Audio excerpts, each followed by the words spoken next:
क्या हो गया भाई, पढ़ने में मन नहीं लगता इसलिए इस वीडियो को देख रहा है? चिंता मत कर, इस वीडियो के खत्म होने तक तू पढ़ेगा भी और अच्छे नंबरों से पास भी होगा। इसके लिए आज मैं तुझे एक कहानी सुनाने वाला हूँ। ये कहानी है एक लड़के की जिसके घर में 4 लोग थे, उसके मम्मी पापा, उसकी एक बड़ी बहन और एक वो खुद। तो जब वो लड़का 9th स्टैंडर्ड में था तो उसके फादर इस दुनिया को छोड़ करके चले गए। अब उसके घर में 3 ही लोग रह गए थे। घर का खर्च चलाने के लिए उसकी बड़ी बहन को नौकरी करनी पड़ी, उसको पढ़ाने के लिए उसकी स्कूल की फीस भी वही भरती थी। तो उस लड़के ने 10th क्लास तो पार कर ली, लेकिन 11th क्लास में वो एक नए स्कूल में गया जहाँ पे उसके नए दोस्त बने जो एक गलत ट्रैक पे थे। उनके साथ साथ वो भी गलत ट्रैक पे चला गया। गलत ट्रैक मतलब सिगरेट पीने लग गया, गलत सलत काम करने लग गया।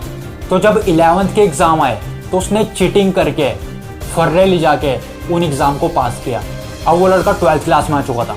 उसे समझ आ गया कि 12th क्लास में तो चीटिंग हो नहीं सकती, क्योंकि अगर बोर्ड के एग्जाम में चीटिंग करता हुआ पकड़ा गया तो सीधा रेस्टिकेट कर दिया जाएगा।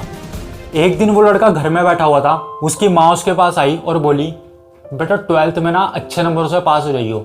बेचारी तेरी बहन जैसे तैसे करके तेरी स्कूल की फीस भरती है, तेरे ट्यूशन की फीस भरती है, बस तू अच्छे नंबर ले आई हो ताकि तेरी माँ और तेरी बहन की जिंदगी में खुशियाँ आ जाए। और अपनी माँ की ये बात सुनकर उस लड़के को पता नहीं क्या हुआ, वो अंदर से पूरी तरीके से हिल गया। उसकी आंख से आंसू टपकने ही वाला था।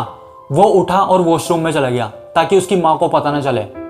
और वॉशरूम में जाने के बाद वो लड़का जोर जोर से रोया। उसने अपने आप को खूब कोसा।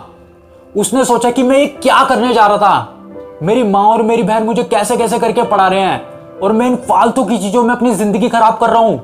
उस दिन उसको समझ आ गया कि मुझसे बहुत बड़ी गलती हो गई। और उसके बाद उसने अपने सारे दोस्तों के साथ घूमना फिरना छोड़ दिया। अकेला घर में ही रहता था। फोन को भी उसने हाथ लगाना बंद कर दिया। बस दिन भर पढ़ता रहता था। जहां वो 1 घंटा भी नहीं पढ़ पाता था, अब वो दिन के 14-14 घंटे पढ़ने लग गया। अब उसे पढ़ाई के अलावा कुछ दिखता ही नहीं था। जैसे उसे कोई चीज डिस्ट्रैक्ट करती थी, उसका ध्यान अपनी तरफ खींचती थी, उसे अपनी माँ और अपनी बहन का चेहरा याद आ जाता था। अब उसे जब भी टाइम मिलता था वो किताब खोल के बैठ जाता था। सोते सोते भी उसके माइंड में थ्योरी और फॉर्मूले चल रहे होते थे। और जब 12th के एग्जाम हुए तो वो लड़का फर्स्ट डिवीजन से पास हुआ। और ये कहानी झूठी नहीं है, क्योंकि जो इस कहानी में लड़का था वो कोई और नहीं, मैं खुद हूं।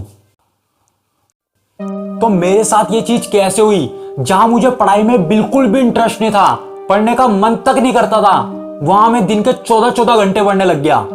तो ये सब कैसे हुआ? क्योंकि मुझे वजह मिल गई थी पढ़ने की। जैसे ही मैं अपनी माँ का चेहरा देखता था, वो चीज मुझे पुश करती थी पढ़ने के लिए, और ये ही मेरी सबसे बड़ी एनर्जी थी। तो मुझे तो वजह मिल गई थी पढ़ने के लिए। अगर आप भी कोई ऐसी वजह ढूंढ सकते हो जो आपको पढ़ने के लिए बार बार मजबूर करे, तो आपको पढ़ने से किसी का बाप भी नहीं रोक सकता। देखो, लाइफ में ना हमारे पास 2 चॉइसेस रहती हैं, कुछ करने की, कुछ ना करने की, कुछ अच्छा करने की, कुछ बुरा करने की। ये बिल्कुल ऐसा है, आप यहां पर खड़े हो और आपके सामने 2 रास्ते जा रहे हैं। एक रास्ता है जो आपको फंसाता रहेगा, आपकी जिंदगी बर्बाद कर देगा, नीचे दसते चले जाओगे। और एक रास्ता है जो आपको ऊपर उठा देगा, आगे ले जाएगा, बढ़ते ही चले जाओगे। चॉइस आपकी है कि आपको किस रास्ते को चुनना है। यह चॉइस आपकी है और आपकी ही रहेगी, इसको आपसे कोई नहीं छीन सकता। नई वीडियो देखने के लिए नीचे लाल कलर से सब्सक्राइब लिखा हुआ होगा, उसको प्रेस कर देना।